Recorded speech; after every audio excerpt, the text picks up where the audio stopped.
Dahil sa walang patid na pagbuhos ng ulan, isolated na po ang 5 bayan sa lalawigan ng Aurora.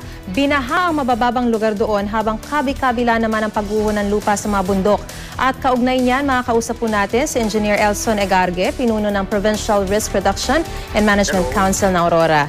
Magandang umaga po, Engineer Egargue. Si Maris Umali po ito. Magandang umaga po, Ma'am Maris. Una po sa lahat, pwede po bang pakibanggit ano-ano po yung mga lugar, mga bayan na isolated hanggang sa mga oras na ito?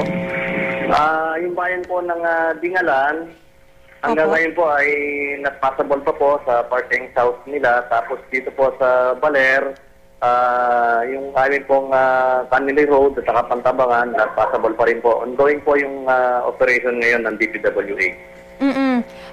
So, maganda na po ba ang lagay ng panahon dyan? Kumusta na po ba ang lagay ng panahon? Okay naman na po at medyo sinikat na po yung araw ngayon.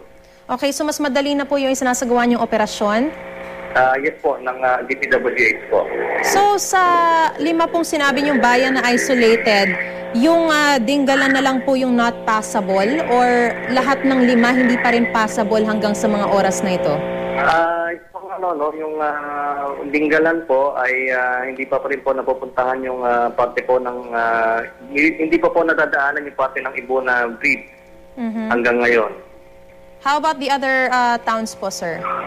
Ito po yung papunta po ng Baler, Canley Road, Pantabangan Canley Road, hindi pa rin po madadaanan hanggang sa ngayon at saka po yung Bungabong, Villa Aurora Road, not passable po all type of vehicle. Gaano po kalalim pa ang baha dyan sa mga lugar na yan?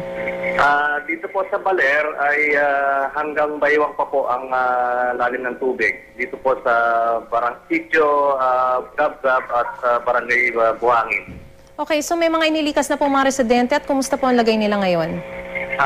Okay naman na po sila. No? Nasa Barangay Holo po sila ng Barangay Buhangin.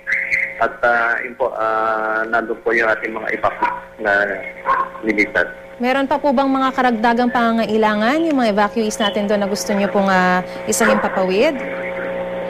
Yun po, sana po kung makakaano po ang kung bibigyan po natin ng mga relief goods, yung mga evacuees po natin. So paano po mapaparating dyan? Siguro po, pwede pong, baka ito pong maghapon, makaluwag na po at madaanan na po yung ating Canley Pantabangan Road. Alright. Marami pong salamat, Engineer Elson Egargue, PDRRMC Head na Aurora, at ingat po kayo dyan. Thank you rin po, ma'am.